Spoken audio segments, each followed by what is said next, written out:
নজর রাখবো পরবর্তী সংবাদে।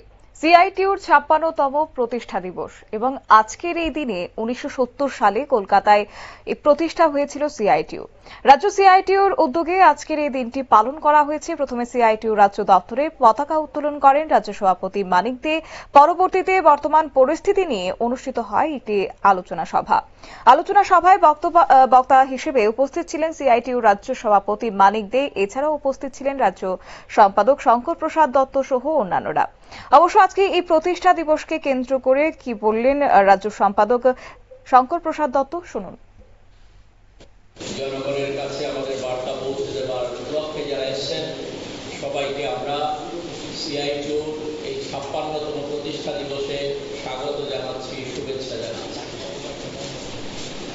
আপনারা এখানে যারা উপস্থিত অনেকেই জানেন যে আজ থেকে ৫৫ বছর আগে তৎকালীন সময়ে ১৯৭০ সালে পশ্চিমবাংলার রাজধানী কলকাতায় রঞ্জি স্টেডিয়ামে, যে এলাকার নাম হয়েছিল লেনিননগর, সেখানে প্রথম ভারতের ট্রেড ইউনিয়ন কেন্দ্রের জন্ম হয়।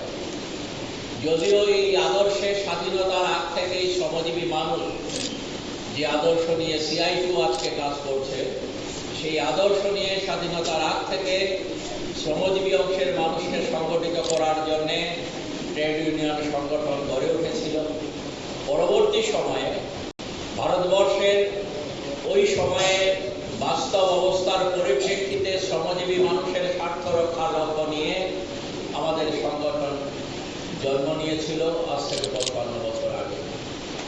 এই সময়ের মধ্যে আমরা দেখেছি যে আমাদের সংগঠনে প্রসার অনেক হয়েছে। আজকে সারা ভারতবর্ষে ৬৫ লক্ষের উপর শ্রমিক তারা স্বতঃস্ফূর্তভাবে এগিয়ে এসে ভারতের ট্রেড ইউনিয়ন কেন্দ্রের সর্বপদ সংগ্রহ করেছে। এবং শুধুমাত্র এই ৬৫ লক্ষ শ্রমিকই যারা সিআইটিউর মেম্বারশিপ নিয়েছেন সারা দেশে তারাই নন, আমরা বিভিন্ন সময়ে দেখেছি যে সিআইটিউর উদ্যোগে। আপনারা শুনলেন শঙ্কর প্রসাদ দত্তের বক্তব্য। অবশ্য তিনি বলেন যে ভারতবর্ষে আরো অনেকগুলি শ্রমিক সংগঠন আছে, কিন্তু শ্রমিক স্বার্থ রক্ষার জন্য তারা কখনো উদ্যোগ গ্রহণ করেনি। পাশাপাশি তিনি মোদী সরকারের নতুন ৪টি শ্রম আইনের সমালোচনা করেন। তিনি এই শ্রম আইন শ্রমিক স্বার্থ বিরোধী বলে উল্লেখ করেছেন।